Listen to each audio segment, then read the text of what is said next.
What if I told you that the universe around us, the stars, the planets, even the air you're breathing right now, isn't quite what it seems? Beneath the surface of everyday reality lies a hidden world where space and time dance together in ways that defy intuition, where the very fabric of existence stretches, bends, and ripples like a cosmic tapestry. This isn't science fiction. This is the astonishing truth revealed by modern physics, a truth so elegant and profound that it reshapes how we see everything. Think about the last time you looked up at the night sky. Those pinpricks of light aren't just distant suns, they're windows into the past. They're light traveling across space-time for years, centuries, even millennia before reaching your eyes. But what is space-time? It's more than just a stage where the universe's drama unfolds. It's an active participant, bending under the weight of stars, twisting around black holes, and even stretching as the cosmos expands. Einstein's theory of relativity didn't just tweak our understanding of gravity. It shattered the old idea of a static, unchanging universe and revealed a dynamic, interconnected whole where time itself can slow down or speed up depending on where you are or how fast you're moving. And here's where it gets even wilder. The same laws that govern the vastness of galaxies also whisper secrets about the tiniest particles in the quantum realm. How can something as immense as a black hole and as minuscule as an electron follow rules that feel like they're part of the same cosmic puzzle? That's the mystery and the magic of physics. In this video, we're going to journey through these ideas, from the mind-bending warps of space-time to the strange duality of light and matter. You'll come away not just with knowledge, but with a sense of wonder, the kind that changes how you see the universe and your place within it. Because understanding these truths isn't just about equations or experiments. It's about touching something timeless, something that connects us all to the grand story of existence itself. Before Einstein, most people thought of space and time as fixed and separate, like an unchanging grid where events simply played out. Space was just emptiness, the backdrop where planets moved and stars shone. Time, a steady, universal clock ticking the same for everyone, everywhere. But Einstein saw something deeper. He realized space and time weren't just independent stages. They were threads woven together into a single, flexible fabric, space-time. Picture this: you're standing on a train platform, watching a speeding train pass by. If someone inside the train drops a ball, it falls straight down to them. But to you on the platform, the ball's path curves slightly forward because the train is moving. This simple observation sparked Einstein's revelation. Time and space aren't absolute. They shift depending on how you're moving. The faster you go, the more time slows down relative to someone standing still, a phenomenon called time dilation. Then came the elevator thought experiment. Imagine you're in a windowless elevator accelerating upward. The force you feel pressing you to the floor would be indistinguishable from gravity. Einstein realized gravity isn't some mysterious force reaching out across space. It's the curvature of space-time itself. Massive objects like stars and planets dent this fabric, and smaller objects simply follow the curves, like marbles rolling along a stretched-out sheet. And then there's E equals mc squared, perhaps the most famous equation in history. It revealed that energy and mass are two sides of the same coin, convertible through the cosmic speed limit, the speed of light. This wasn't just a mathematical quirk. It reshaped our understanding of everything from nuclear energy to the life cycles of stars. Suddenly, space-time wasn't just a passive stage. It was a dynamic, interactive medium, bending and warping under the weight of matter and energy, shaping the very motion of the universe. The bowling ball on a trampoline is more than just a helpful analogy. It's a doorway to understanding how the universe actually works. When you place something heavy on that stretchy fabric, it creates a deep dip, and if you roll a smaller ball nearby, it'll spiral inward, pulled by the curve. That's exactly how gravity operates in space-time. Stars, planets, even galaxies don't just attract each other with some invisible force. They mold the very fabric of reality around them, and everything else simply follows the contours of that distortion. Take our own solar system. The sun isn't tugging on Earth like some cosmic puppeteer. It's creating a gravitational well in space-time, and our planet is like a marble orbiting the rim of that dip. This elegant dance explains why planets move the way they do, why moons stay in orbit, and even why light itself bends when passing near massive objects. When starlight skims the edge of the sun during an eclipse, it doesn't travel in a straight line, it follows the curve of warped space-time, a phenomenon called gravitational lensing.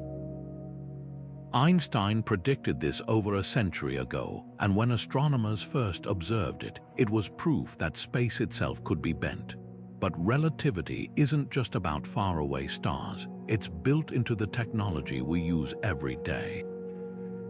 GPS satellites orbiting Earth have to account for both special and general relativity just to keep your phone's maps accurate.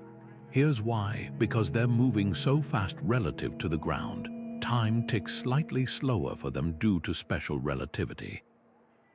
But they're also farther from Earth's gravity well, which means time actually speeds up for them a bit thanks to general relativity. If engineers didn't adjust for these tiny shifts, your GPS would be off by miles within minutes.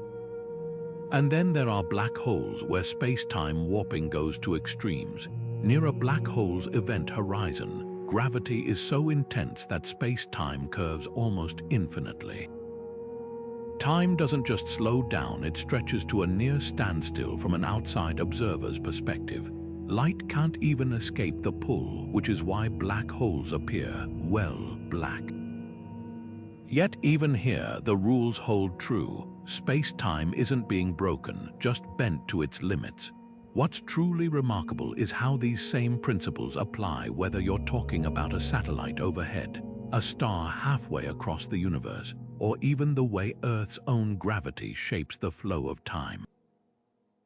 Clocks at sea level tick ever so slightly slower than those on mountaintops because they're deeper in Earth's gravitational well.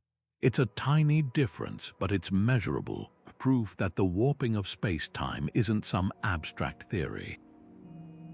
It's woven into the fabric of our daily lives. This is the beauty of Einstein's revelation. Space-time isn't just a static grid. It's alive, dynamic, responding to the matter and energy within it. The same curvature that guides planets also explains why the universe expands, why galaxies cluster together, and why time itself can stretch like taffy under the right conditions. And the more we learn, the clearer it becomes this isn't just how the universe behaves. This is how the universe is. Black holes are the universe's most extreme laboratories, places where the rules of space-time are pushed to their limits and beyond. Imagine a star so massive that when it collapses under its own gravity, it doesn't just form a dense remnant like a neutron star. Instead, it keeps collapsing, squeezing matter into an infinitely tiny point called a singularity. Surrounding this point is the event horizon, a boundary where gravity becomes so overwhelming that nothing, not even light, can escape its pull. Cross that line and there's no turning back. Space and time swap roles. What was once a forward march through time becomes an inevitable plunge toward the center. But here's where things get even stranger. In the 1970s, Stephen Hawking made a startling prediction. Black holes aren't completely black. Thanks to quantum mechanics, particles and antiparticles can spontaneously pop into existence near the event horizon. Sometimes one falls in while the other escapes, carrying away energy. Over eons, this slow leak Hawking radiation means black holes can actually evaporate, fading away until they vanish entirely.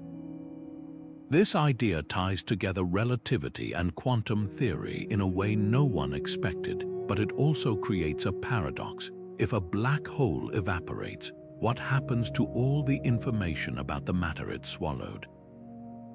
According to quantum mechanics, information can't be destroyed, yet black holes seem to erase it. This information paradox has kept physicists awake at night for decades, and solving it might require a whole new understanding of how the universe works at its deepest level.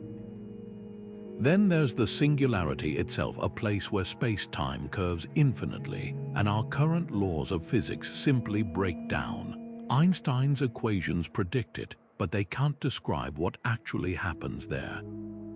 Some theories suggest quantum gravity might smooth out the singularity, replacing it with something less extreme, like a Planck star or a wormhole to another part of the cosmos. Others propose that singularities are gateways to entirely new universes. We don't know yet, and that's what makes black holes so fascinating.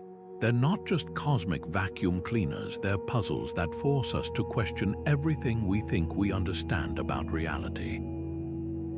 What's truly remarkable is how black holes connect the largest scales of the universe to the smallest.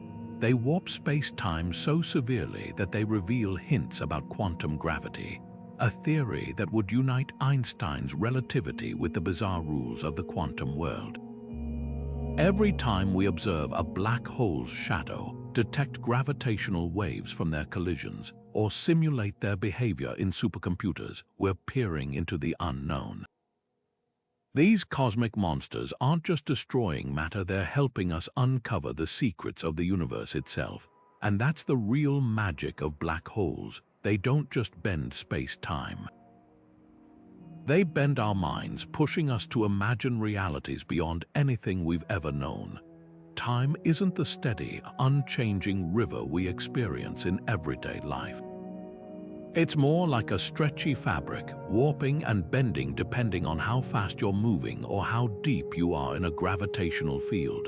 This isn't just theoretical, it's been measured, tested, and confirmed in ways that would sound like science fiction if they weren't so thoroughly proven.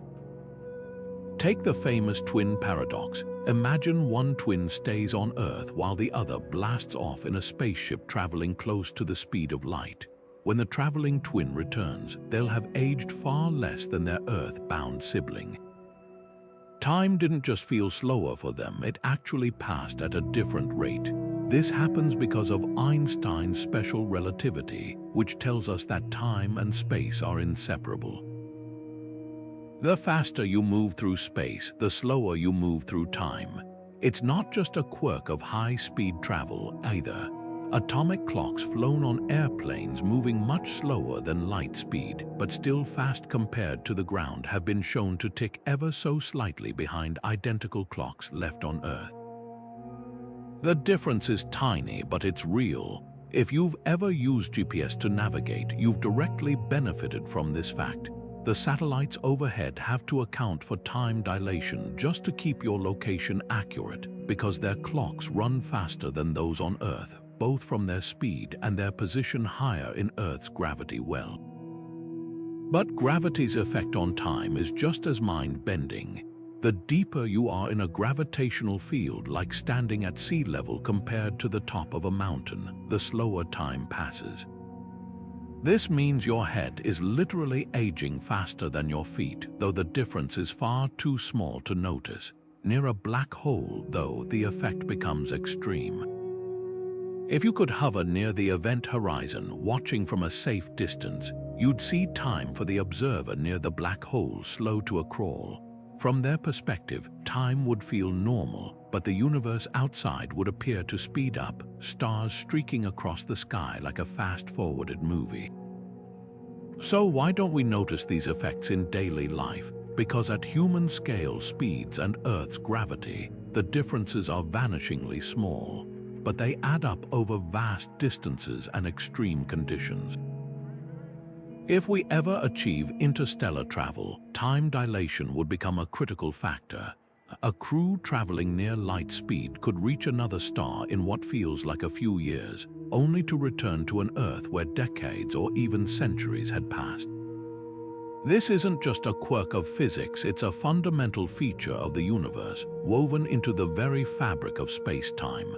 And every time we measure it, from airplane clocks to orbiting satellites, we're catching a glimpse of the deeper reality hiding beneath the surface of our everyday experience.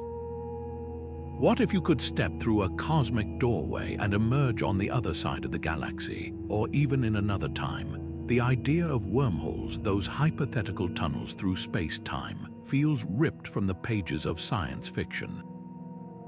Yet they emerge naturally from Einstein's equations, mathematical echoes of a universe far stranger than we imagined.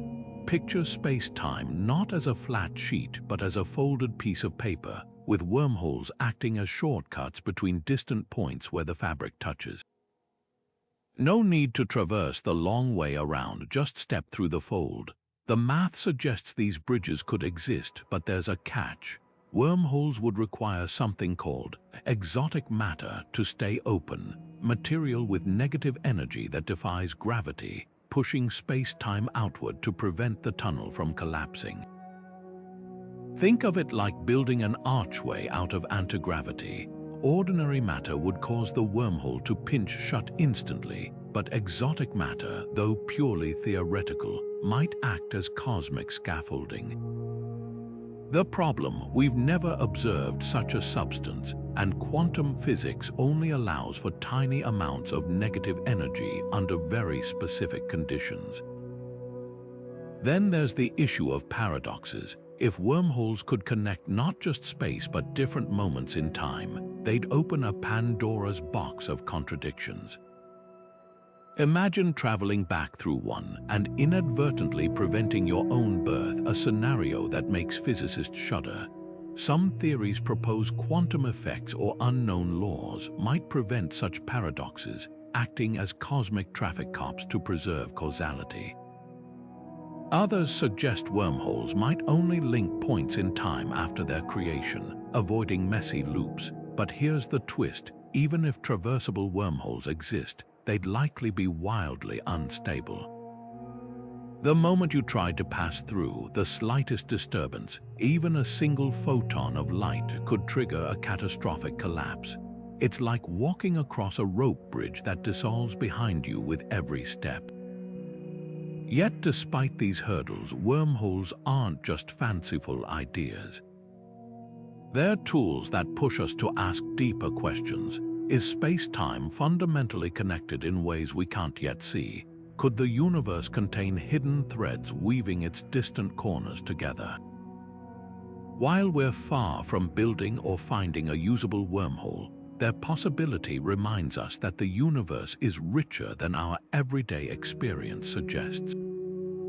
They challenge us to think beyond linear journeys across space and time, hinting at a cosmos where the boundaries between here and there, then and now, might not be as rigid as they seem. And that's the real power of these cosmic shortcuts, not just as potential pathways, but as invitations to reimagine the very fabric of reality.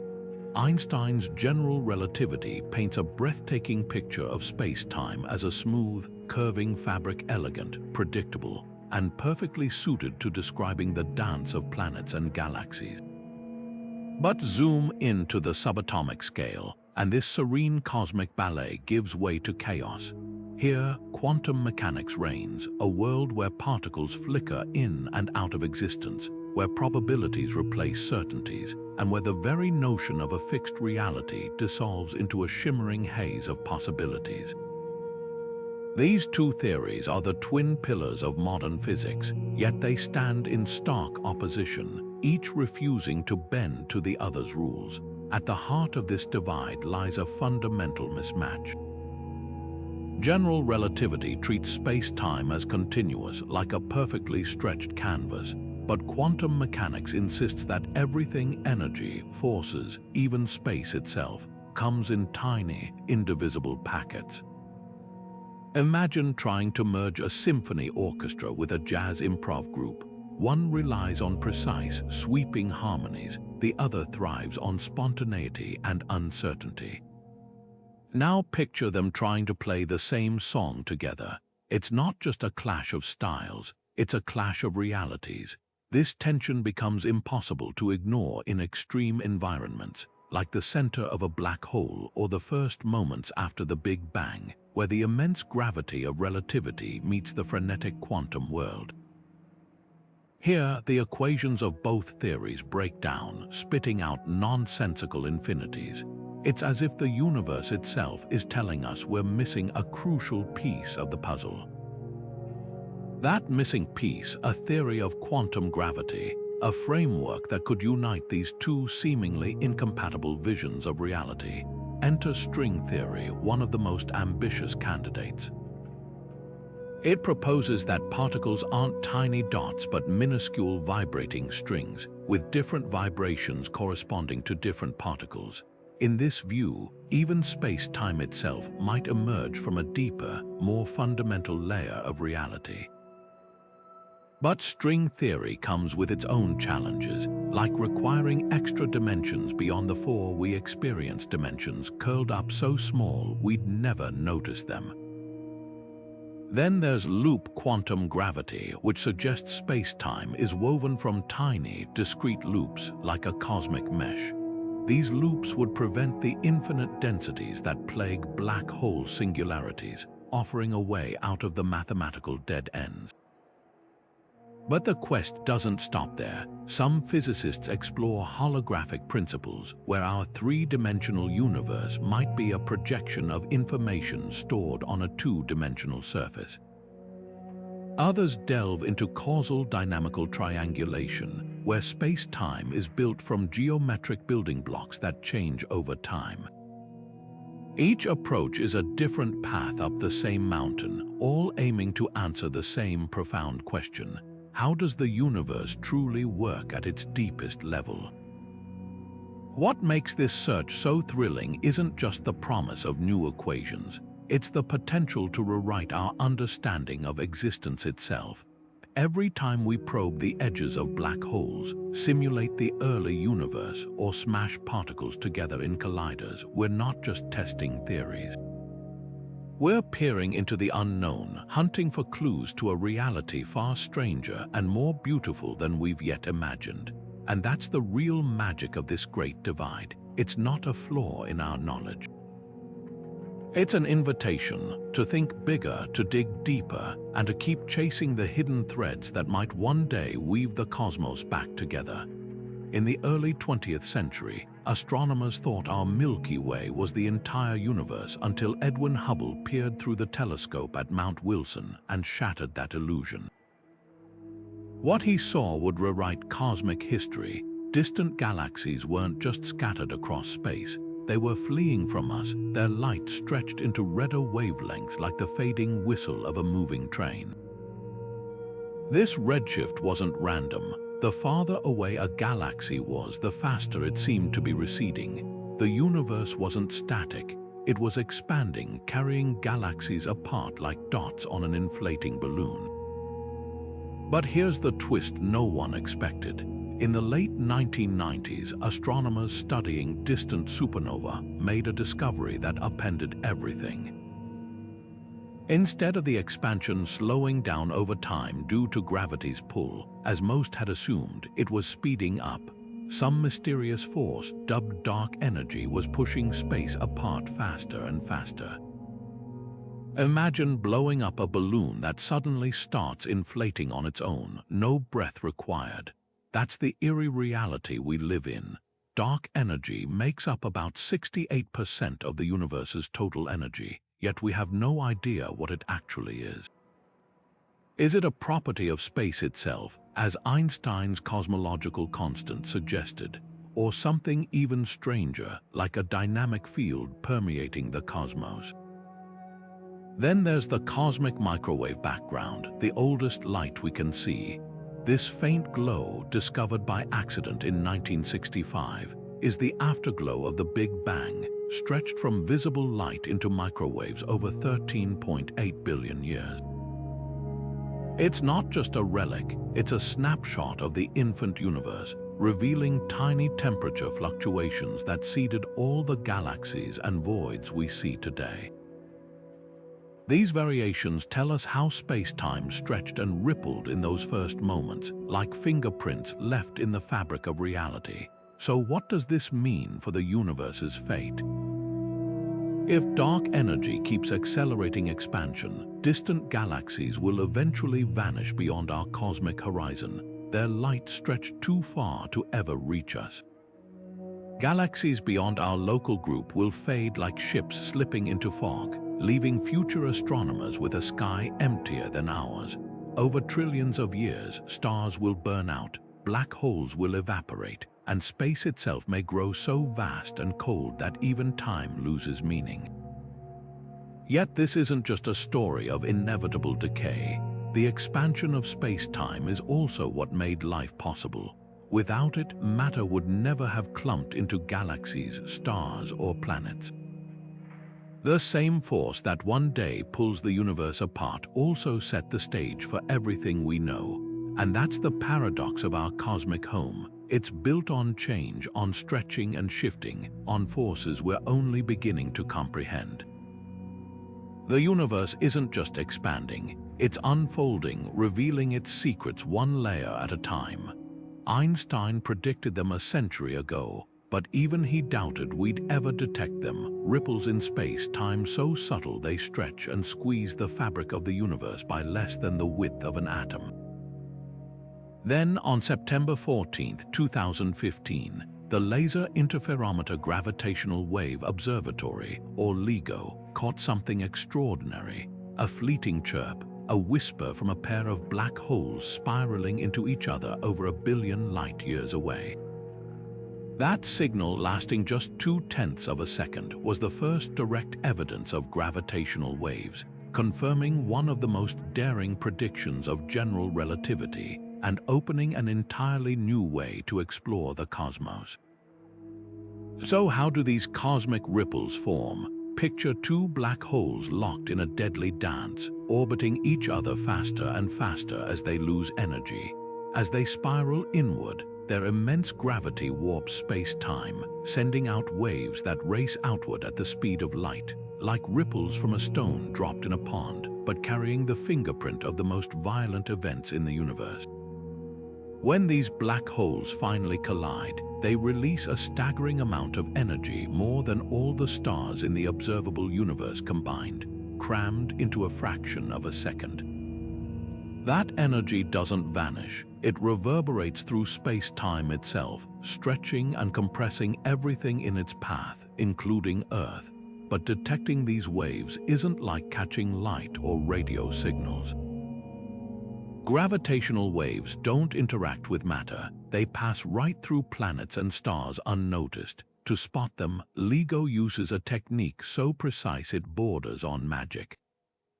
Imagine two identical laser beams traveling down 4-kilometer-long vacuum tubes arranged in an L shape. When a gravitational wave passes by, it subtly alters the length of one arm relative to the other, by as little as 1/10,000th the width of a proton. That tiny shift changes how the laser beams recombine, creating an interference pattern that reveals the wave's presence. It's like measuring the distance to the nearest star and noticing if it changes by the thickness of a human hair. Since that first detection, LIGO and its European counterpart, Virgo, have transformed astrophysics. We've heard mergers of neutron stars, events so cataclysmic they forge gold and platinum in their aftermath. We've caught black holes of impossible sizes, ones that shouldn't exist according to our old models. And with each new signal, we're not just observing the universe, we're listening to it, decoding a symphony of space-time vibrations that reveal cosmic collisions hidden from telescopes. What's next? Future observatories like the space-based LISA mission will detect lower frequency waves from supermassive black holes, offering a backstage pass to the universe's grandest events. Gravitational waves aren't just another tool, they're a revolution, letting us probe the darkest, most energetic corners of reality in ways light never could. And every chirp, every ripple is a reminder the universe isn't just something we see, it's something we can hear. The idea that space-time might not be fundamental, that it could emerge from something deeper, challenges our most basic intuitions about reality. Think of it like the pixels on a screen. When you watch a movie, you don't see individual dots, you see smooth motion and depth. But zoom in close enough, and the illusion dissolves into tiny, discrete units. Some physicists propose space-time works the same way, a seamless, continuous experience built from something far stranger at the smallest scales. One of the most radical theories suggesting this is the holographic principle. Imagine your entire three-dimensional existence, the room around you, the stars above, could be encoded on a two-dimensional surface like a cosmic DVD. Every event, every particle, every ripple of gravity in our 3D world might just be a projection of information stored on some distant, flat boundary. This isn't just wild speculation. The math behind black holes hints that the information swallowed by them could be preserved on their event horizons, like a scratch on a vinyl record playing back the universe. If true, space-time isn't the foundation of reality, it's the result of it, a hologram painted by deeper quantum processes. Then there's loop quantum gravity, which suggests space-time isn't smooth at all but woven from tiny, indivisible loops. Picture a T-shirt under a microscope. Up close, you'd see threads intersecting in a mesh. In this view, space-time has a similar structure, with these loops defining the smallest possible stitches of reality.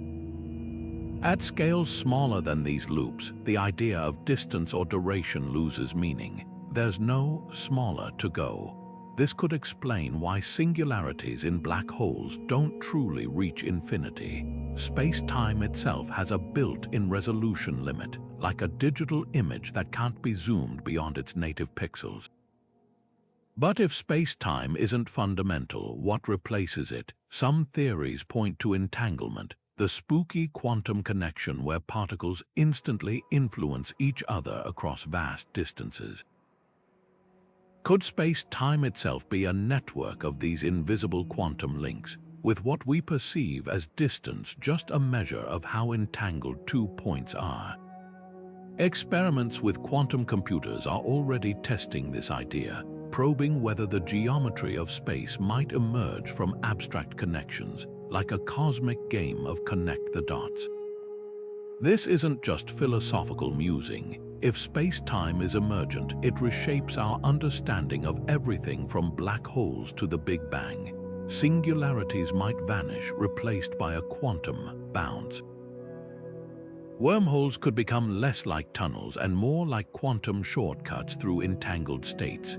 Even time's arrow, the unbroken flow from past to future, might be an illusion, a side effect of deeper, timeless physics.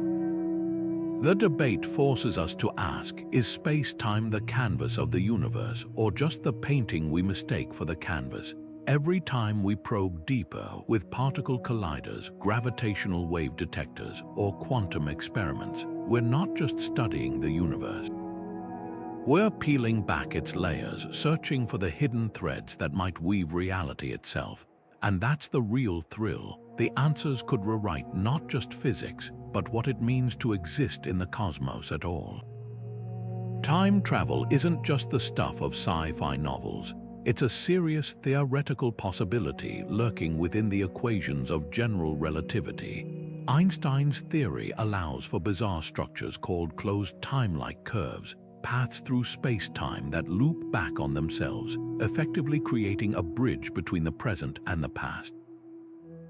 Picture a roller coaster that doesn't just twist through space but circles back to an earlier moment in time. If you could ride it, you'd return to where and when you started, like a cosmic boomerang. But how could such a path exist? One hypothetical example is the Tipler cylinder, a massive, infinitely long rotating cylinder predicted by physicist Frank Tipler. Spin it fast enough and it would drag space-time around it so severely that looping back in time becomes possible.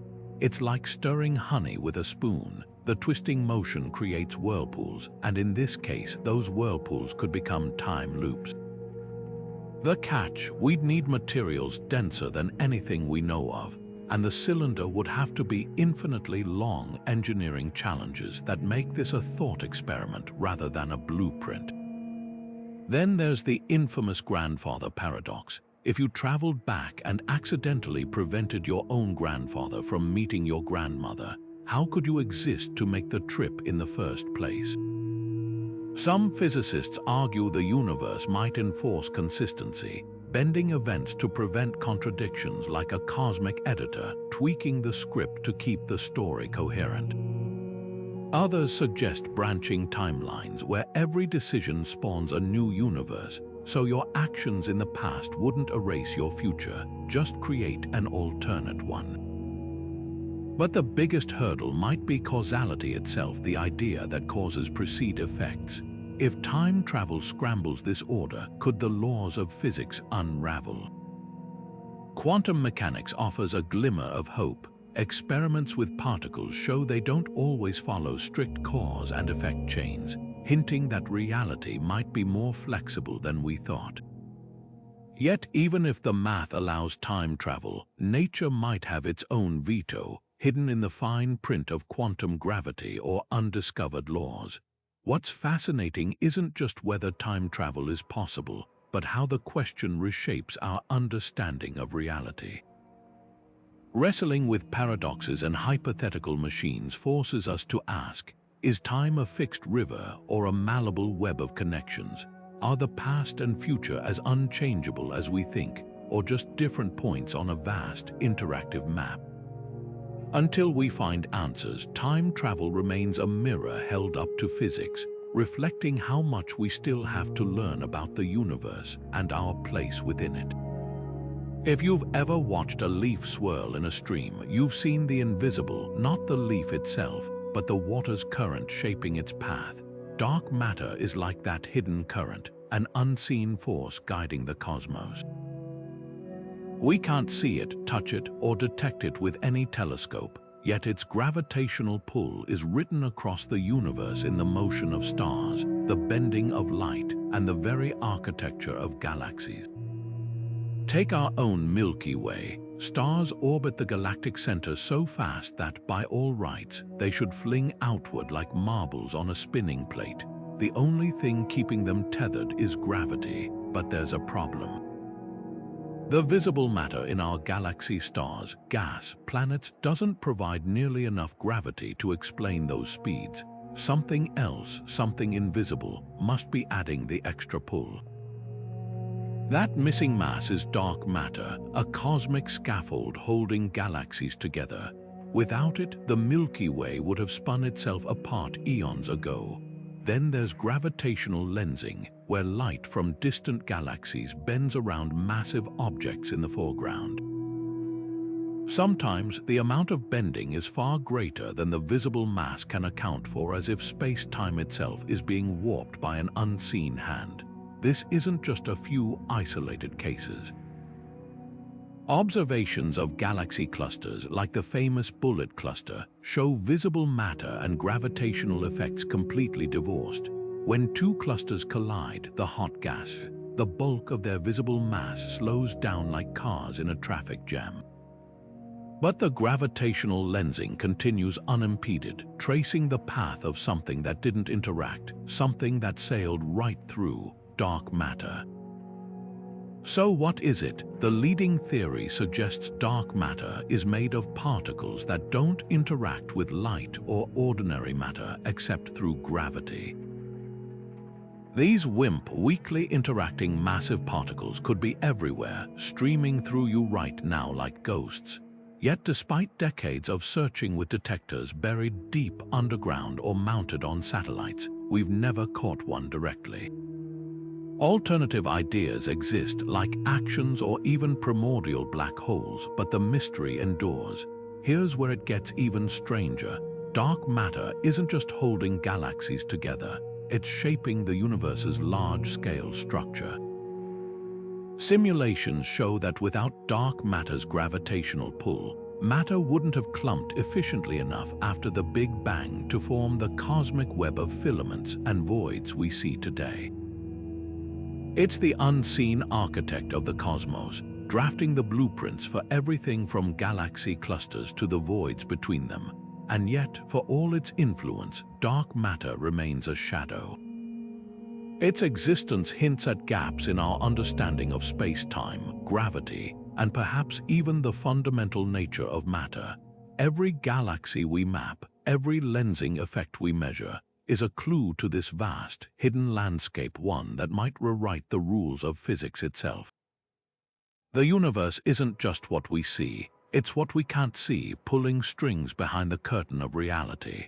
What if everything we know our universe, its laws, even the flow of time, is just one page in an infinite cosmic library? The idea of a multiverse isn't science fiction. It's a serious scientific hypothesis born from the edges of cosmology and quantum theory. Take eternal inflation, for instance.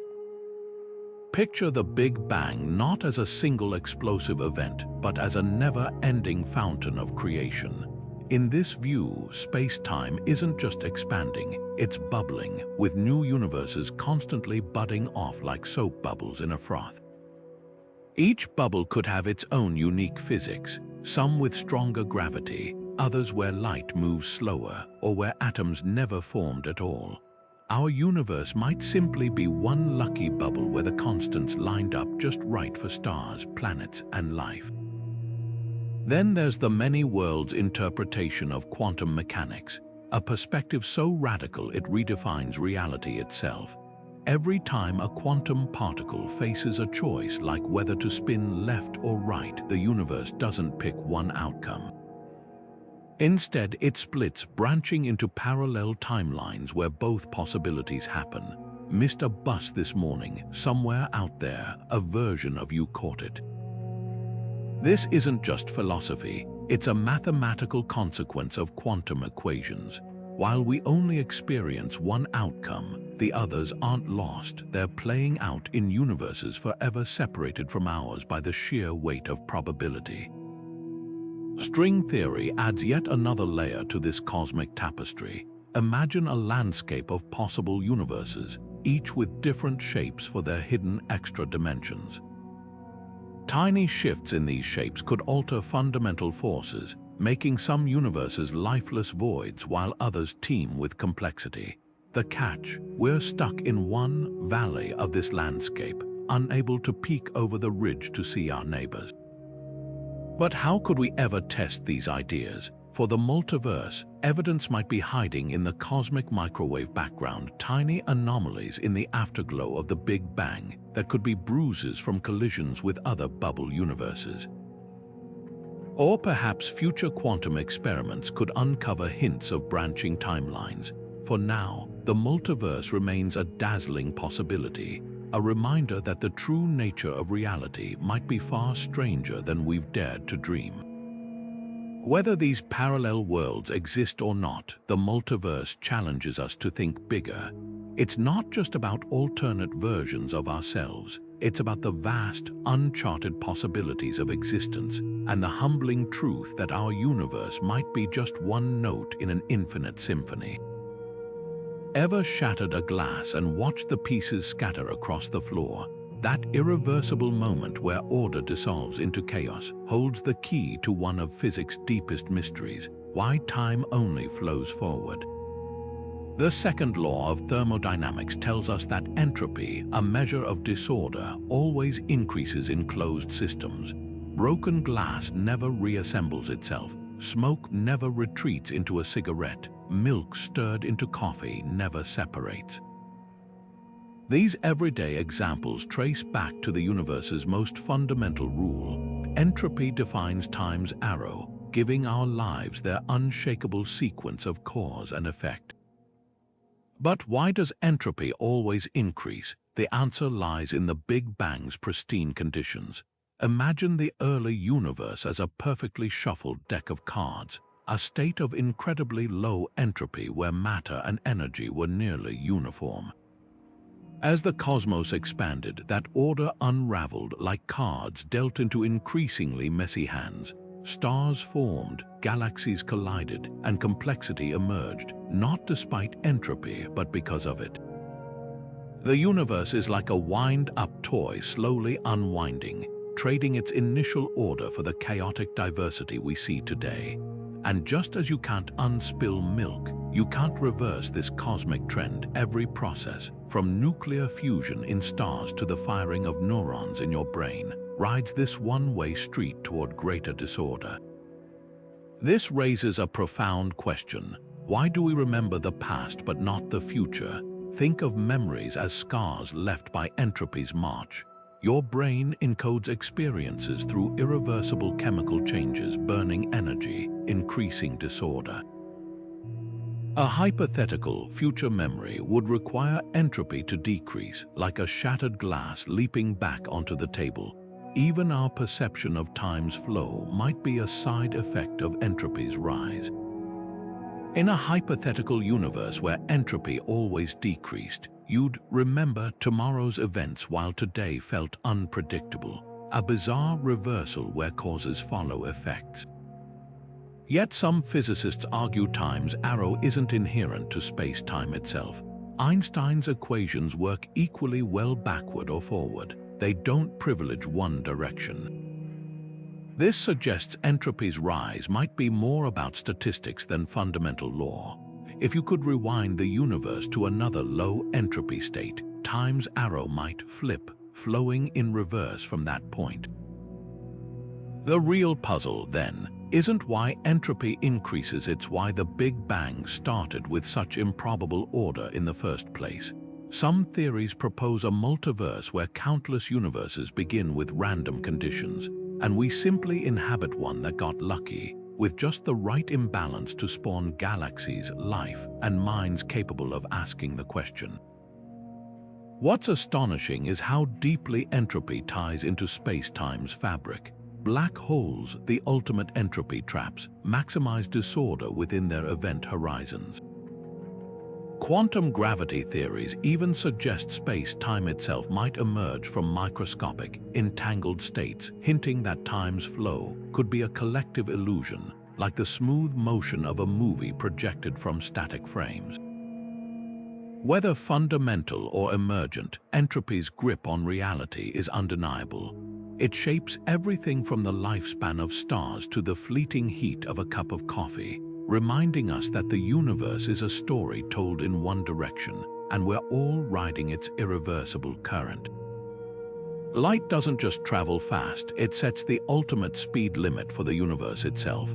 At approximately 299,792,458 meters per second in a vacuum, light's speed isn't just a number, it's a fundamental boundary woven into the fabric of reality.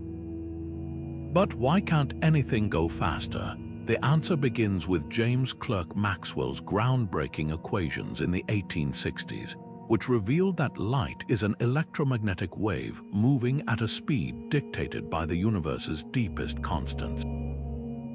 These equations showed that electricity and magnetism aren't separate forces but interlocked phenomena, and their dance propagates at one fixed speed, the speed of light. No matter how you measure it, whether you're moving toward a light source or away from it, that speed never changes. This constancy baffled physicists until Einstein's theory of special relativity made sense of it. Imagine you're on a train moving at half the speed of light, and you shine a flashlight forward.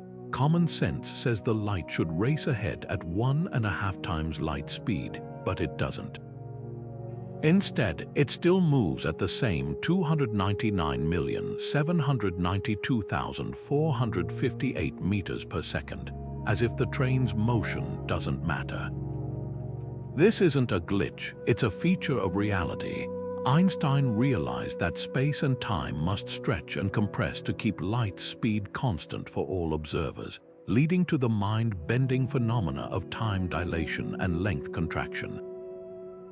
The faster you move through space, the slower you move through time, and distances along your direction of motion shrink. Approaching light speed isn't like revving a car engine until you break a barrier.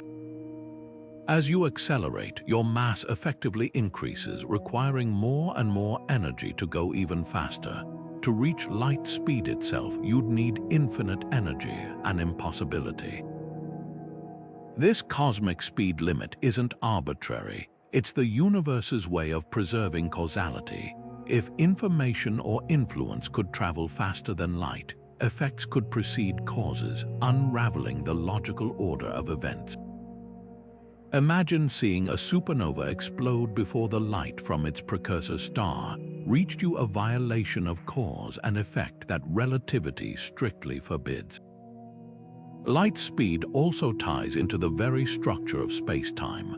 When you look at the sun, you're seeing light that left it 8 minutes ago.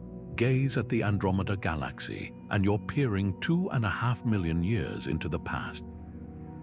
This delay isn't just a quirk of distance. It's a reminder that no event, no signal, no piece of information can outpace light's relentless stride.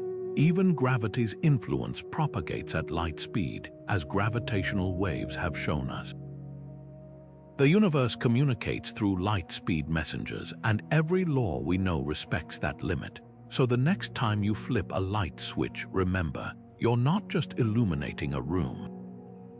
You're touching the edge of a cosmic rule that shapes everything from the atoms in your body to the farthest reaches of the expanding universe. Light speed isn't just a number. It's the thread stitching space and time together, defining what's possible and what's forever beyond our reach. Einstein famously dismissed quantum entanglement as spooky action at a distance, a phrase that perfectly captures how unsettling this phenomenon can be. Picture two particles born from the same quantum event, like photons emitted back-to-back from an atom. According to quantum mechanics, these particles become entangled, their properties linked no matter how far apart they drift. Measure one spin as up, and the other instantly snaps to down, even if they're on opposite sides of the galaxy. This isn't just correlation. It's as if the particles share a single existence, defying the classical idea that objects can't influence each other faster than light. At first glance, entanglement seems to violate relativity's cosmic speed limit, the rule that nothing, not even information, can outpace light. But here's the twist: while the particle states sync instantly, you can't use this link to send messages faster than light. The outcomes are random until measured, like a pair of magic coins that always land on opposite faces but never let you choose which face appears. This subtlety keeps entanglement from breaking causality, but it doesn't make the effect any less bizarre. It's as if space-time's rigid structure dissolves at the quantum level, replaced by a deeper, invisible connectedness. The real magic happens when we harness entanglement for quantum computing. Unlike classical bits, which are either 0 or 1, quantum bits, or qubits, can exist in superpositions of both states simultaneously. Entangle multiple qubits, and their linked states create a computational web where calculations unfold in parallel across countless possibilities. A problem that would take conventional computers millennia might be solved in minutes. Already, labs have used entanglement to teleport quantum states between particles, a trick that could one day form the backbone of a quantum internet. Yet entanglement's implications stretch far beyond technology. It challenges our deepest assumptions about reality.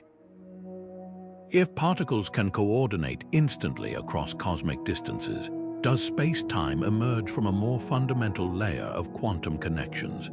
Some theories suggest the universe itself might be a vast network of entangled states, with what we perceive as distance merely a reflection of how linked 2 points are.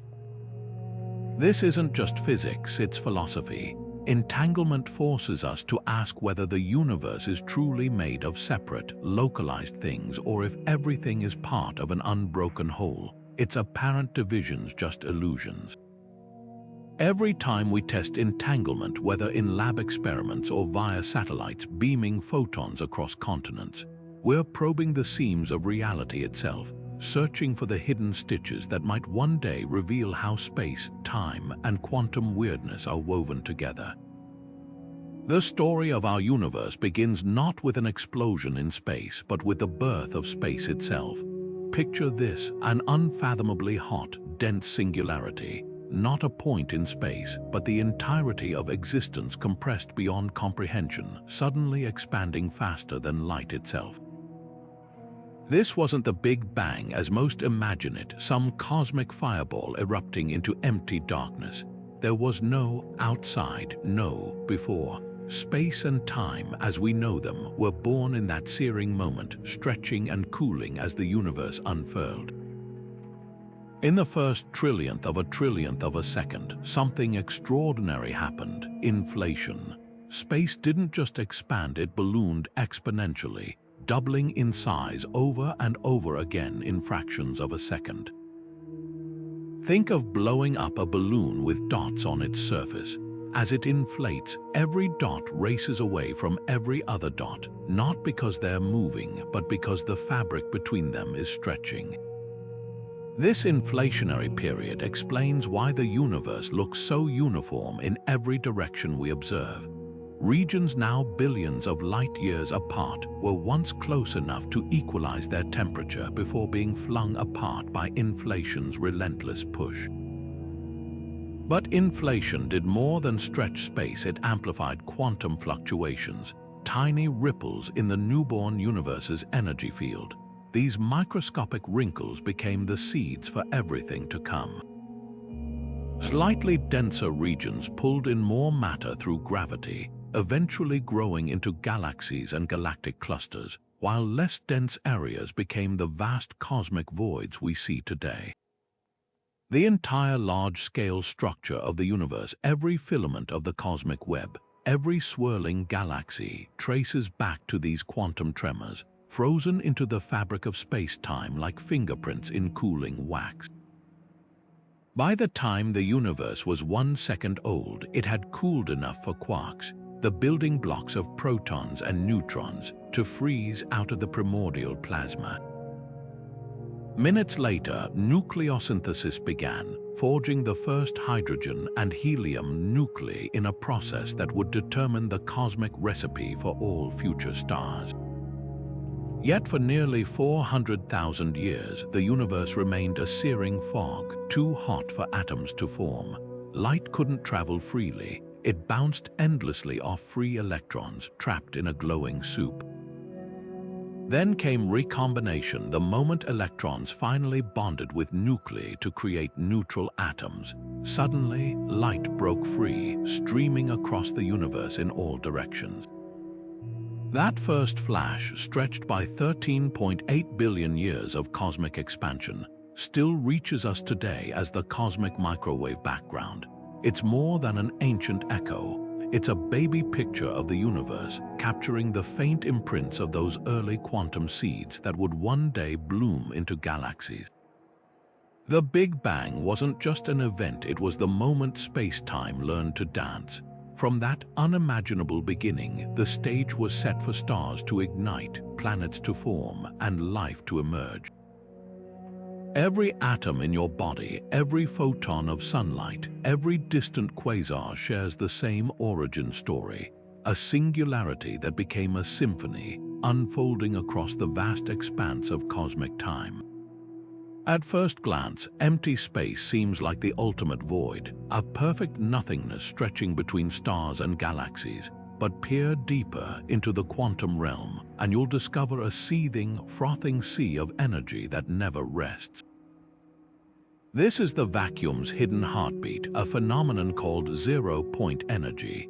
Even at absolute zero, when all classical motion should cease, quantum fields continue to tremble with tiny, unpredictable fluctuations. Particles and antiparticles blink in and out of existence, borrowing energy from the vacuum itself in fleeting violations of the universe's accounting rules. These virtual particles vanish almost as quickly as they appear, but their ghostly presence has real consequences, detectable in subtle effects like the Casimir force, where two metal plates placed microscopically close in a vacuum inexplicably pull toward each other, squeezed by the relentless quantum jitter outside them. This restless energy isn't just a quantum quirk, it's woven into the very fabric of space-time. Einstein's equations of general relativity allow for a term called the cosmological constant, representing a uniform energy density permeating the cosmos. At first, Einstein introduced it as a fudge factor to keep the universe static, calling it his greatest blunder when Hubble revealed the universe was expanding. But modern cosmology has resurrected the idea in a startling way. Measurements of distant supernovae suggest that empty space itself contains energy, dark energy, pushing galaxies apart at an accelerating rate. The kicker, the vacuum energy predicted by quantum field theory, should be astronomically stronger than what we observe, creating a discrepancy so vast it's known as the worst prediction in physics. Why does this matter? If vacuum energy truly drives cosmic acceleration, it's rewriting the universe's fate. Unlike gravity, which weakens with distance, this energy density remains constant as space expands. More space means more repulsive force, creating a runaway effect where galaxies eventually vanish beyond our cosmic horizon, their light stretched too far to ever reach us. But the puzzle runs deeper. If quantum fluctuations generate so much energy, why hasn't the universe torn itself apart? Some theories suggest cancelling effects or undiscovered symmetries taming the vacuum's wild nature. Others propose that we're misreading the cosmic ledger entirely, that dark energy isn't static but evolves over time, a dynamic field we've yet to understand. The implications stretch beyond cosmology. Vacuum energy hints that space-time itself might be a kind of quantum foam at microscopic scales, bubbling with ephemeral wormholes and tiny black holes. It's a reminder that the nothing between stars is anything but empty. It's a dynamic stage where the universe's most profound mysteries play out.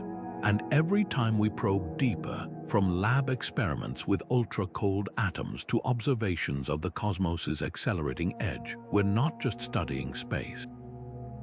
We're decoding the hidden script of reality itself. Loop quantum gravity dares to reimagine space-time not as a smooth, flowing fabric, but as a delicate, woven mesh like lace stretched across the cosmos.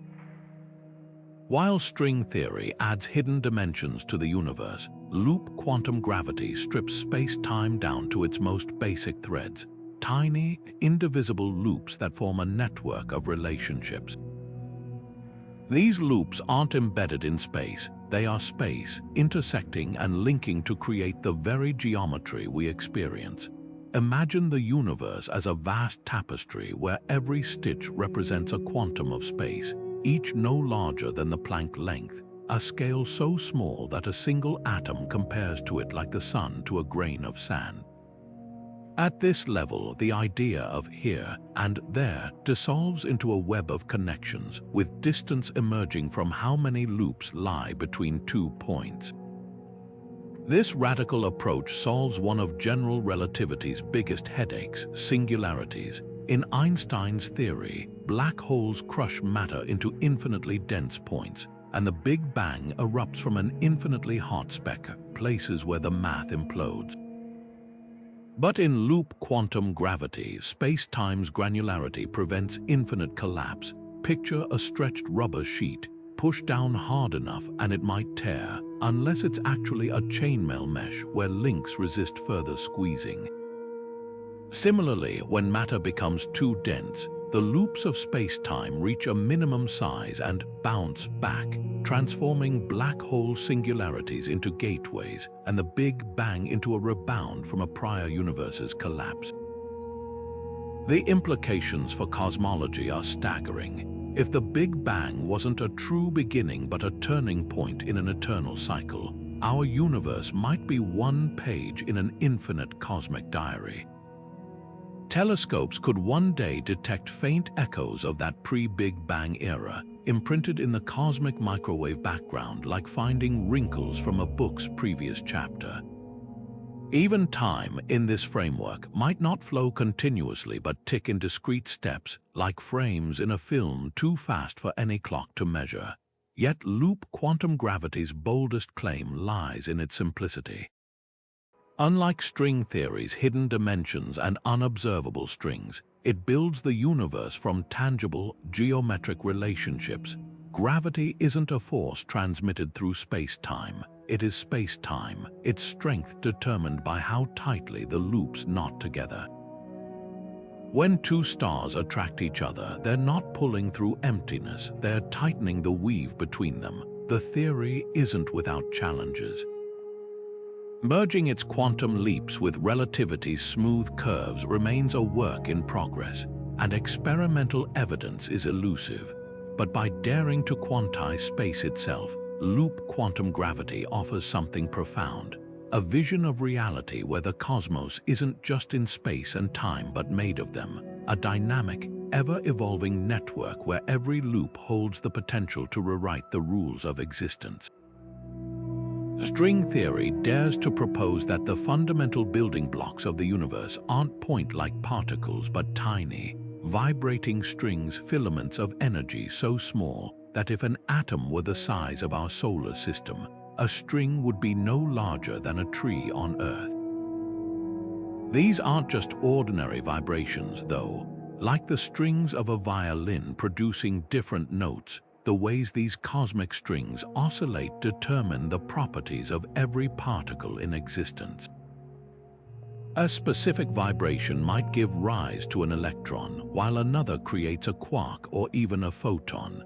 But here's the catch: for the math to work, these strings can't just wiggle in the three spatial dimensions we know.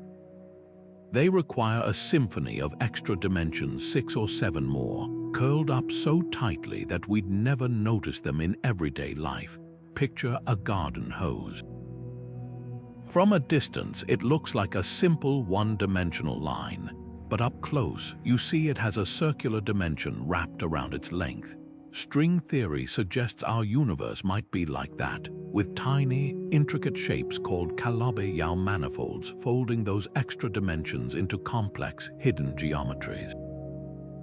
These aren't just abstract mathematical curiosities. Their shapes dictate how strings vibrate, which in turn determines the laws of physics in our observable universe.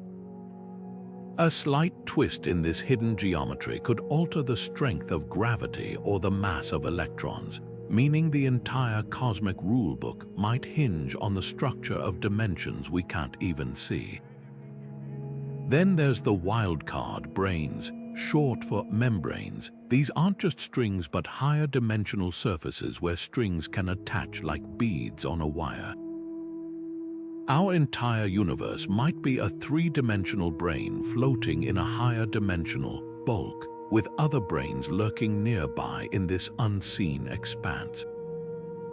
This idea fuels theories like the ekpyrotic model, where colliding brains could trigger events resembling the Big Bang, not as a single explosion but as a cosmic collision in a far richer dimensional landscape. What's breathtaking about string theory isn't just its ambition to unify gravity with quantum mechanics, it's the sheer audacity of its vision. In this framework, every force, every particle, even space-time itself emerges from the dance of these strings. A black hole isn't just a gravitational pit but a tangled knot of strings, the Higgs field, a particular vibrational pattern resonating through the cosmic symphony. Yet for all its elegance, string theory remains untested. Those extra dimensions are too small for current experiments to probe, and the energy scales required to directly detect strings are far beyond our reach. But the absence of proof isn't the absence of promise. String theory has already reshaped mathematics, inspiring breakthroughs in geometry and topology. It's forced physicists to ask questions they'd never considered. Are we living on a brain? Is the universe holographic? Could there be other universes with entirely different vibrational rules, just a quantum flicker away in the multiverse? Whether it's the final theory or a stepping stone, string theory reminds us that reality might be far stranger, far more interconnected than we ever dared to dream. What if the three-dimensional world we experience, the depth of mountains, the vastness of oceans, even the space between stars, is nothing more than an illusion? The holographic principle dares to suggest exactly that. Our universe might be a projection, a cosmic mirage encoded on a distant two-dimensional surface. This isn't science fiction, it's a radical idea born from the study of black holes and the strange laws of quantum gravity. The story begins with an unexpected discovery about black holes. When matter falls into one, it vanishes behind the event horizon, seemingly erasing all information about its properties. A direct violation of quantum mechanics, which insists information can never be destroyed. But in the 1970s, physicist Jacob Bekenstein calculated that black holes aren't just gravitational pits, they possess entropy, a measure of disorder. Stephen Hawking later showed they also emit radiation, slowly evaporating over eons. This raised a paradox. If a black hole disappears, what happens to the information it swallowed? The answer might lie on its surface. The event horizon, it turns out, could act like a cosmic hard drive, storing information about everything that fell in, not within the black hole's volume, but on its two-dimensional boundary.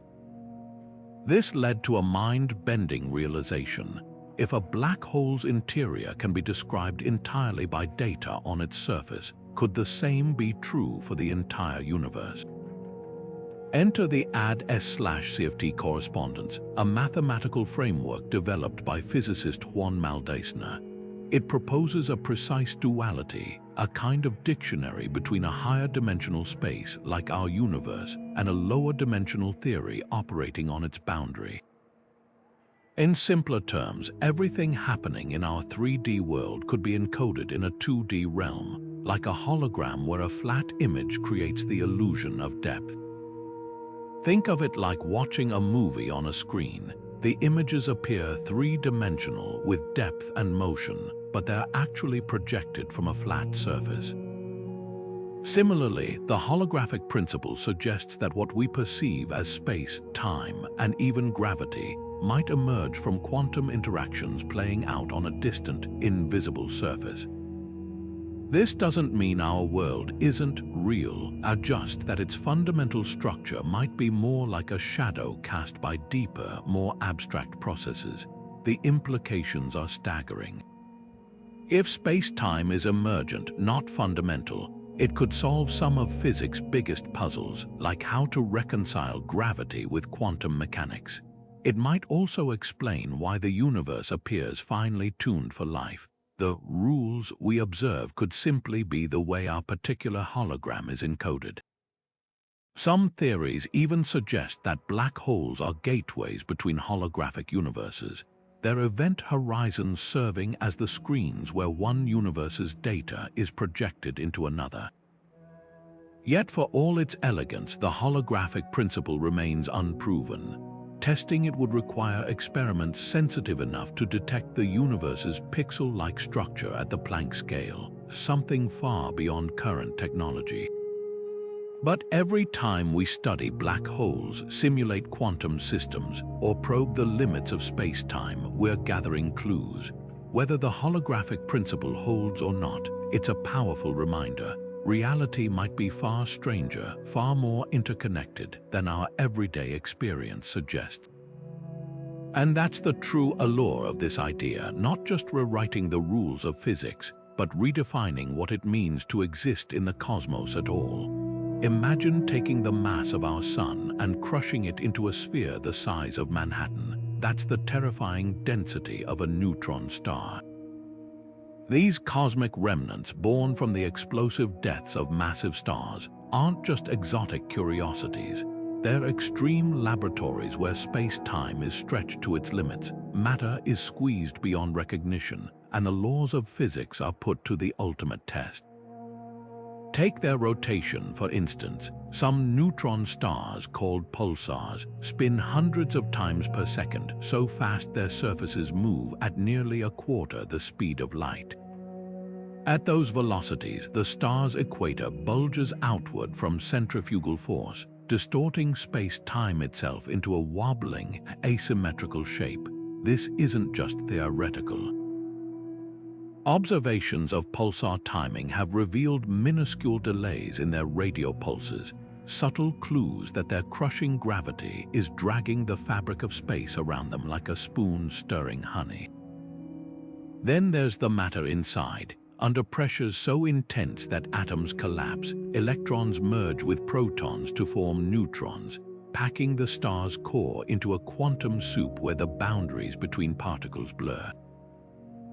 But go deeper and things get even stranger.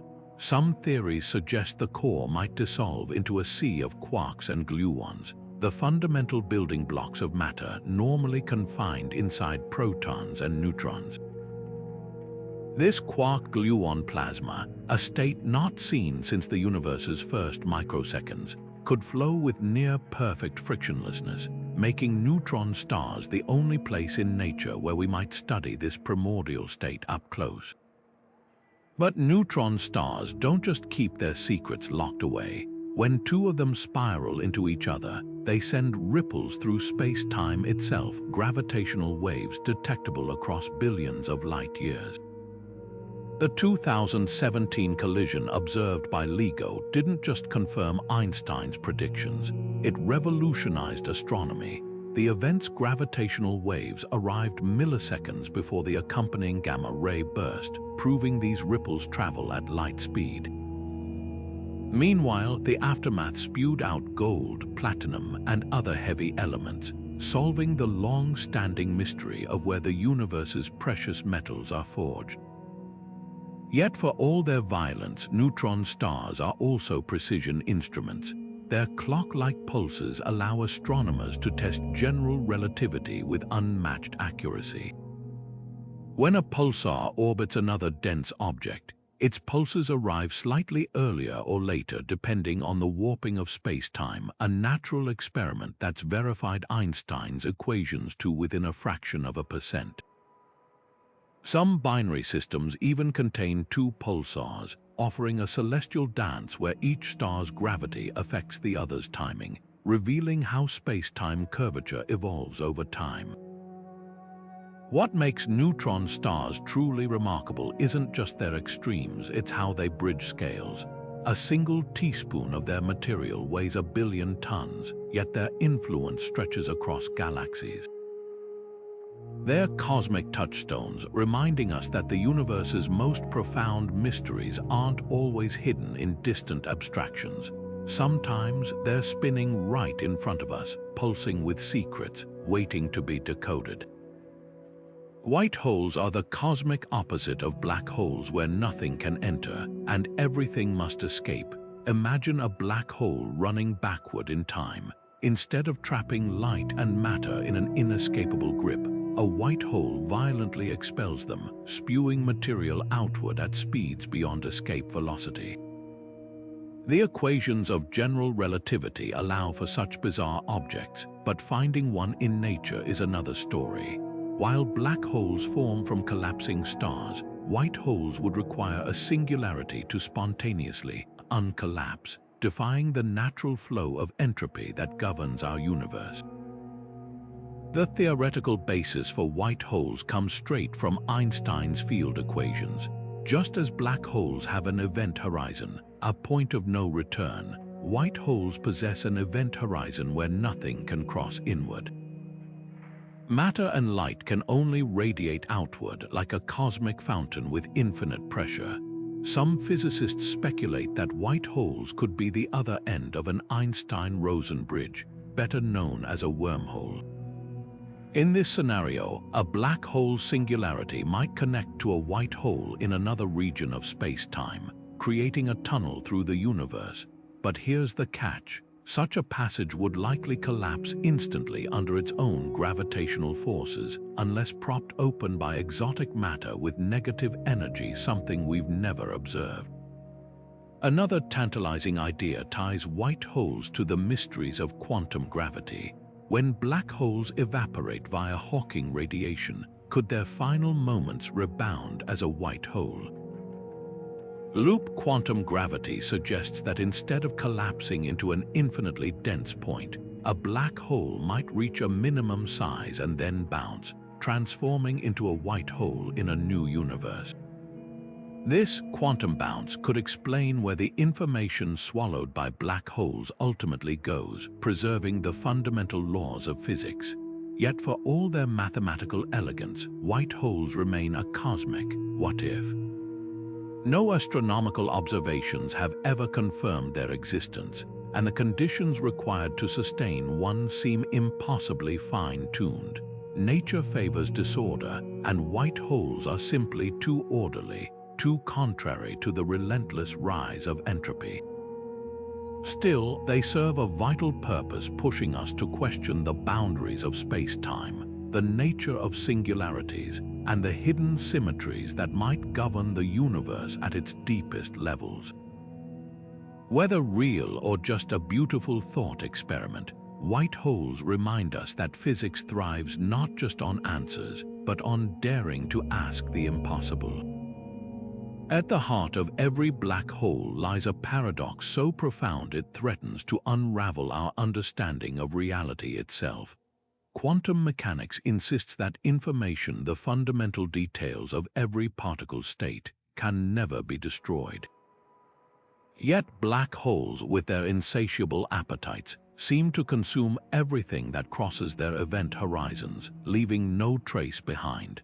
This contradiction, known as the information paradox, pits two pillars of physics against each other, revealing a crack in the foundation of our cosmic rulebook. Stephen Hawking first spotlighted this dilemma in the 1970s when he realized black holes aren't truly black. They emit radiation, slowly evaporating over eons until they vanish. But here's the rub. If a black hole disappears, what happens to all the information about the stars, planets, or unlucky astronauts it swallowed? Hawking initially believed that information was irretrievably lost, a claim so controversial it led to a famous bet with physicist John Preskill, who argued the universe wouldn't break its own rules so flagrantly. Hawking eventually conceded, but the question remained: how does information escape a black hole's clutches? One radical solution proposed the existence of firewalls, searing walls of energy just inside the event horizon that would incinerate anything falling in, preserving information by encoding it in the radiation. But this idea comes with its own problems. Firewalls violate Einstein's equivalence principle, which states that free falling into a black hole should feel like floating in empty space, not plunging into a cosmic blast furnace. If firewalls exist, our understanding of space-time's smooth geometry near the horizon would need a complete overhaul.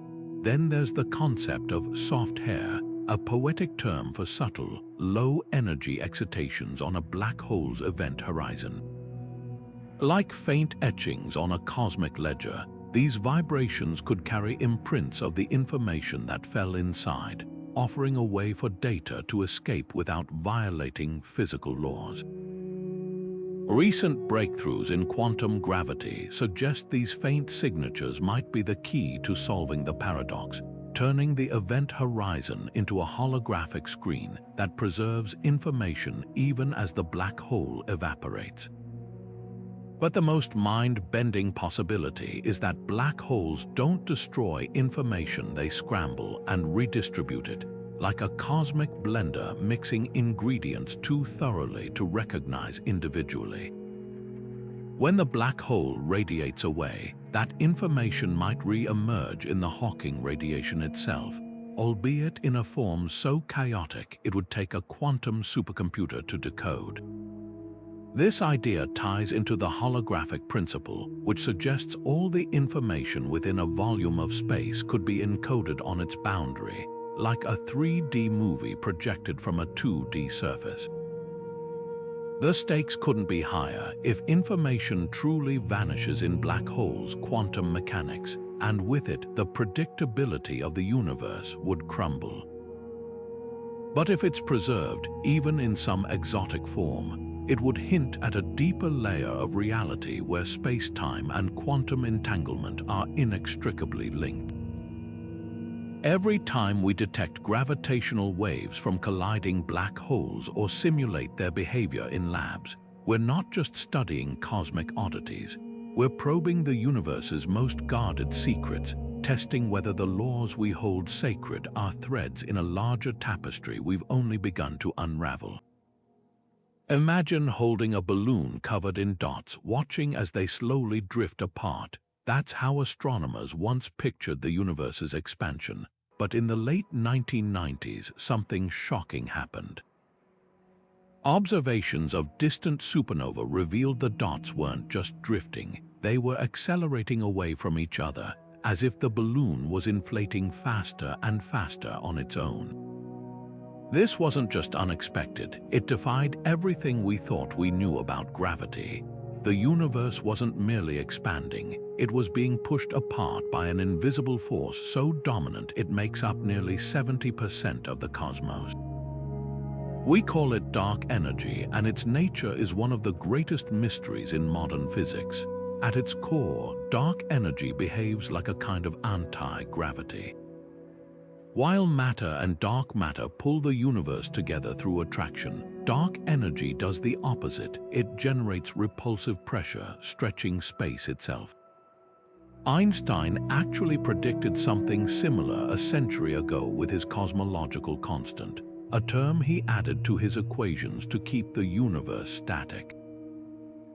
When Hubble discovered expansion, Einstein called it his greatest blunder. But now it seems he might have been onto something. If the cosmological constant represents dark energy, it would mean empty space isn't truly empty.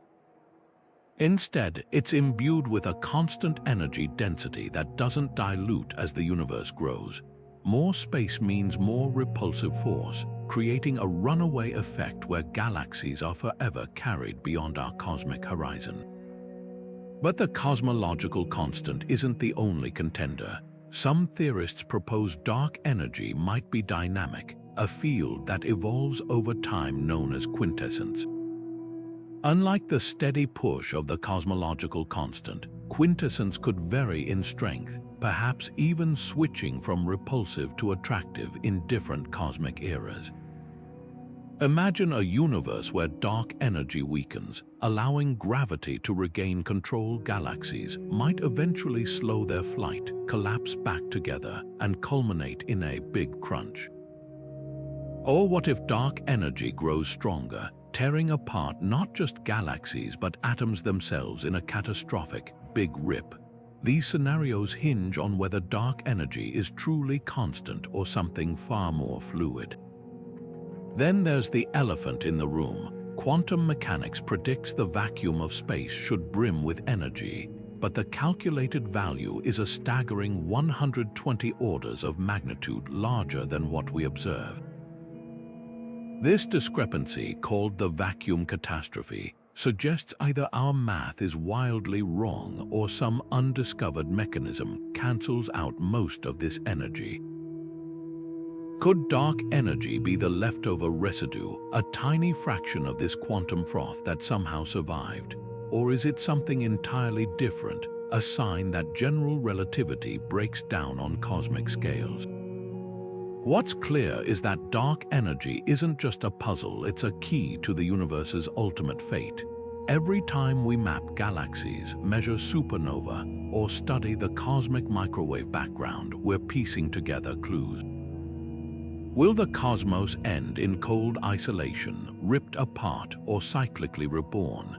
The answer lies in deciphering this invisible driver, a force so subtle it hides in plain sight, shaping the destiny of everything. If you could step back and see the universe on the largest scales, you wouldn't find galaxies scattered randomly like stars in the night sky.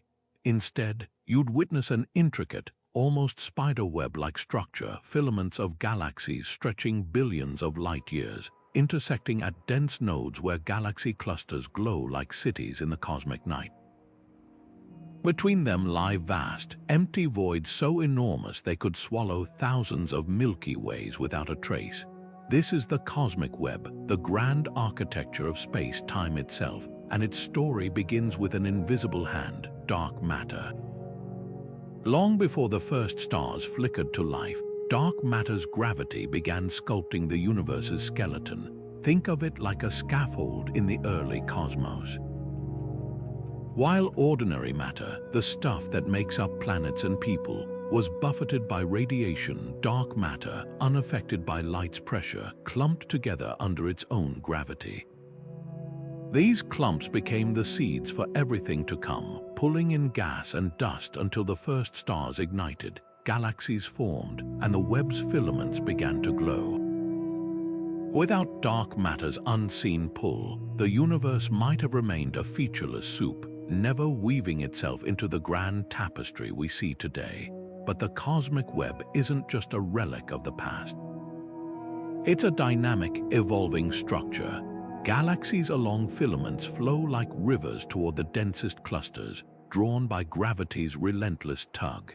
Some collide in spectacular mergers, while others ride the currents of space-time, their motions tracing the contours of dark matter's hidden geography. Even the voids play a role. Their emptiness isn't passive. As the universe expands, these regions grow faster, their lack of gravitational pull allowing space itself to stretch more freely, like bubbles in a rising loaf of bread. What's truly astonishing is how this web mirrors space-time's geometry. Einstein taught us that matter tells space how to curve, and space tells matter how to move. The cosmic web is that relationship writ large, the distribution of galaxies and the dark matter scaffolding beneath them reveals the subtle warping of space-time across cosmic distances. When light from distant galaxies bends around massive clusters, a phenomenon called weak gravitational lensing, it's not just revealing dark matter's presence. It's showing us how space-time itself is stretched and folded by the web's immense gravity. Yet the cosmic web holds mysteries we're only beginning to unravel. Why do some filaments span nearly unimaginable distances while others fray into loose threads? How do supermassive black holes lurking at the hearts of galaxies influence their surroundings on such vast scales? And what role does dark energy play, its repulsive force stretching the web's threads ever farther apart as the universe accelerates into the unknown? Every telescope survey, every supercomputer simulation peels back another layer, revealing a structure more complex and beautiful than we'd ever imagined. This isn't just a map of where galaxies lie. It's a record of how space-time has grown and shifted over billions of years, a living testament to the forces that shaped everything we see and everything we can't. The cosmic web reminds us that the universe isn't just expanding, it's breathing, evolving, weaving its story one filament at a time. Einstein's general relativity paints the cosmos in sweeping, graceful strokes. Planets orbiting stars, galaxies bending light, black holes warping space-time into infinite curves. But zoom into the quantum realm, and this elegant picture shatters into a chaotic dance of probabilities, where particles flicker in and out of existence and empty space boils with energy. These two theories, relativity and quantum mechanics, are the cornerstones of modern physics. Yet they speak entirely different languages. One describes gravity as the curvature of space-time, the other reduces forces to exchanges of discrete particles. Reconciling them isn't just academic, it's the key to understanding what happens in the most extreme corners of reality, from the Big Bang's first moments to the heart of a black hole. Enter string theory, perhaps the most ambitious attempt to bridge this divide. Imagine if every particle in the universe, electrons, quarks, even the carriers of gravity, weren't zero-dimensional dots but tiny, vibrating strings. Their different vibrational modes would produce the variety of particles we observe, like notes played on a cosmic violin. But there's a catch. For the math to work, these strings can't just wiggle in the three spatial dimensions we know. They require extra dimensions, 6 or 7 more, curled up so tightly that even atoms dwarf them. These hidden dimensions might take intricate shapes like Calabi-Yau manifolds, their geometry determining the laws of physics in our observable universe. String theories promise a unified framework where gravity emerges naturally from quantum mechanics and black holes' paradoxes dissolve into harmonious equations. Yet for all its beauty, string theory remains untested. Its energy scales far beyond current particle accelerators' reach. Loop quantum gravity takes a radically different approach. Instead of adding dimensions, it reimagines space-time itself as woven from tiny, indivisible loops, a fabric stitched together at the Planck scale, where distances smaller than 10 to the minus 35 meters lose meaning. Picture space as a mesh of interconnected threads. Where they intersect, they create nodes representing the smallest possible volumes. Time, in this view, ticks in discrete steps like frames in a film too fast to perceive. This granularity prevents the infinities that plague black hole singularities, offering a way to quantize gravity without extra dimensions. When matter collapses under extreme gravity, loop quantum gravity suggests it doesn't form a singularity but rebounds, a big bounce that could mean our universe sprang from the collapse of a prior one. Then there's causal dynamical triangulation, a theory that builds space-time from simple geometric blocks, tiny, triangular pieces of space-time glued together in a way that preserves cause and effect. Think of it as assembling a cosmic puzzle where each piece's shape and connection enforce the orderly flow of time. Unlike string theory's extra dimensions or loop quantum gravity's woven loops, this approach keeps space-time four-dimensional but breaks it into a mosaic at microscopic scales. Simulations using this method show something remarkable. As you zoom out from the quantum chaos, smooth space-time emerges naturally, like a sheet of paper emerging from the fibers of pulp. The stakes couldn't be higher. Each of these frameworks, string theories, vibrating strings, loop quantum gravities, woven space, causal triangulations, geometric blocks, offers a unique window into quantum gravity. But they also reveal how little we truly grasp. Does space-time dissolve into strings, loops, or triangles at its foundation? Or is the real answer something we haven't yet imagined? The search for quantum gravity isn't just about equations. It's about rewriting our understanding of reality itself. And until we find the missing piece, the universe's deepest secrets, from the singularity before the Big Bang to the fate of information in black holes, will remain locked away. The numbers that govern our universe seem almost too perfect. The strength of gravity, the mass of an electron, even the exact rate of cosmic expansion. If any of these constants were off by the tiniest fraction, stars wouldn't shine, atoms wouldn't form, and life as we know it would be impossible. This eerie precision isn't just luck. It's the heart of the Anthropic Principle, the idea that the universe's fundamental properties are what they are because, well, we're here to observe them. Think of it like a cosmic version of survivor bias. We couldn't exist in a universe that wasn't finely tuned to allow our existence, so of course we find ourselves in one that is. But there are two flavors to this reasoning. The weak Anthropic Principle is the less controversial one. It simply states that we must live in a universe capable of supporting life, because otherwise we wouldn't be around to ponder it. It's a filter, a way of explaining why we don't find ourselves in a barren, inhospitable cosmos. The strong Anthropic Principle goes further, suggesting the universe was almost designed to produce conscious observers. This version edges into philosophy, even theology, implying some deeper purpose or inevitability behind the constants of nature. So how do we explain this fine-tuning? One compelling answer lies in the multiverse. If countless universes exist, each with different physical constants, most would be stillborn, no stars, no chemistry, no life.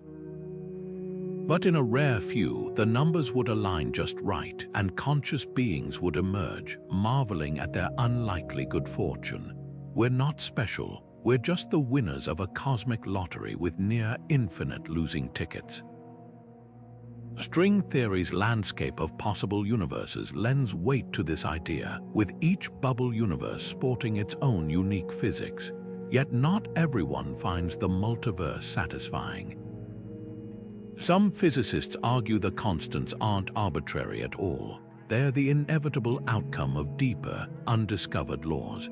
Just as pi emerges from the geometry of a circle, maybe the strength of gravity or the mass of quarks arises from fundamental mathematical truths we haven't uncovered yet. In this view, space-time isn't fine-tuned. It's simply following the only possible rules that allow for a coherent universe. The debate forces us to confront profound questions. Is our universe a cosmic accident, one of countless failed experiments? Or is its structure the only way reality could logically exist? The Anthropic Principle doesn't just bridge physics and philosophy, it challenges us to define what counts as an explanation in the first place. And while we may never know for certain why the numbers line up so perfectly, the very fact that we can ask the question is a testament to the strange, beautiful precision of the cosmos we call home. We stand on the brink of a revolution in how we perceive space-time, not through abstract equations alone, but with tools so advanced they border on science fiction. Picture next-generation telescopes like the Vera Rubin Observatory scanning the entire visible sky every few nights, capturing subtle distortions in starlight that might reveal hidden dimensions curled up at scales smaller than atoms. Or imagine quantum computers, their qubits entangled in delicate symphonies, simulating the chaotic interiors of black holes with precision impossible on classical machines. These aren't distant dreams, they're unfolding realities, each experiment peeling back another layer of the cosmic onion. Take gravitational wave astronomy. The upcoming LISA mission, a trio of spacecraft orbiting the Sun in perfect formation, will detect ripples in space-time from collisions of supermassive black holes, events so colossal they warp the fabric of reality across billions of light years. Unlike Earth-bound detectors limited to high-frequency waves, LISA million-kilometer arms will sense low-frequency tremors, uncovering mergers that occurred when the universe was in its infancy. These observations could test whether black holes truly obey Einstein's rules or if their event horizons hide quantum fuzziness, a potential clue to uniting gravity with quantum mechanics. Then there's the holographic principle, the idea that our 3D universe might be a projection from a 2D surface. Future experiments could hunt for evidence in the cosmic microwave background, anomalies in the Big Bang's afterglow that resemble pixels in the universe's underlying code.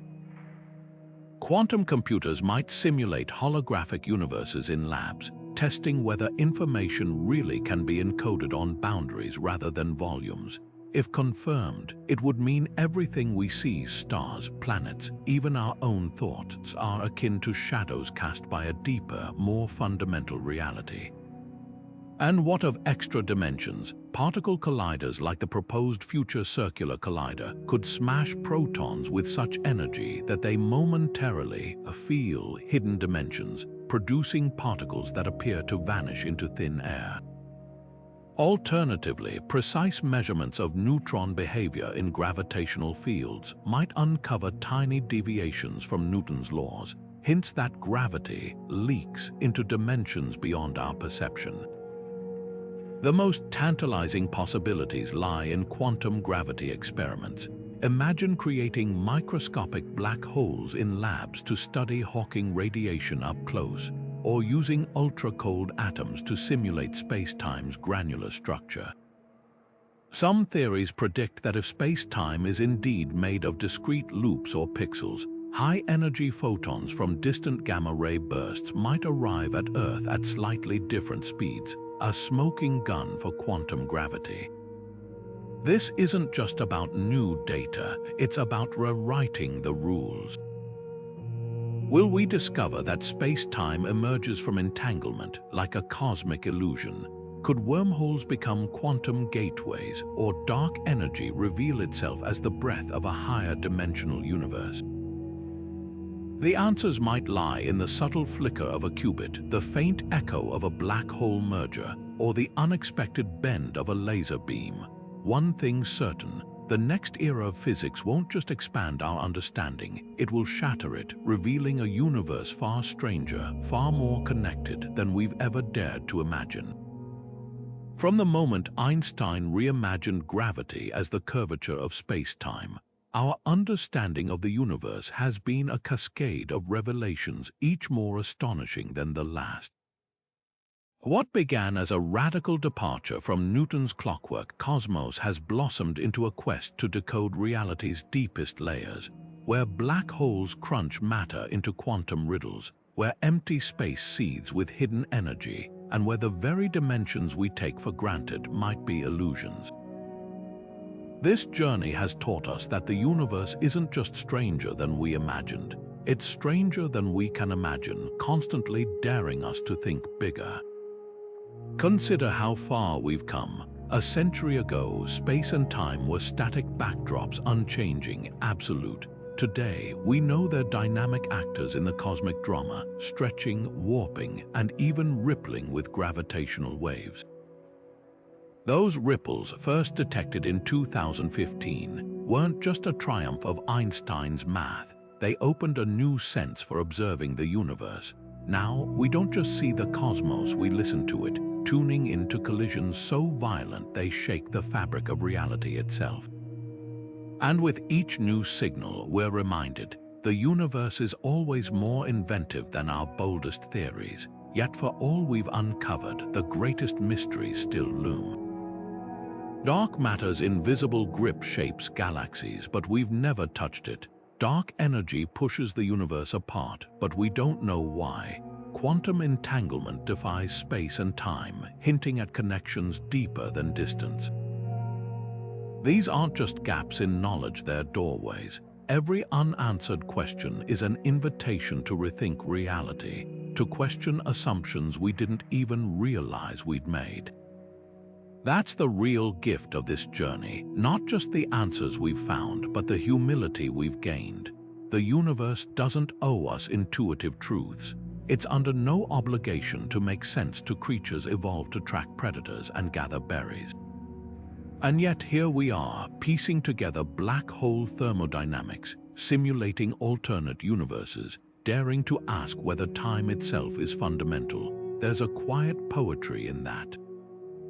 We're stardust that learn to look back at the stars and wonder how they work. So as you step outside tonight and gaze upward, remember, you're not just looking at points of light. You're seeing the echoes of singularities, the wake of cosmic inflation, the slow dance of space-time itself. And somewhere out there, in the gaps between what we know and what we've yet to discover, the next revolution is waiting, perhaps in a lab, a telescope's lens, or even the spark of your own curiosity.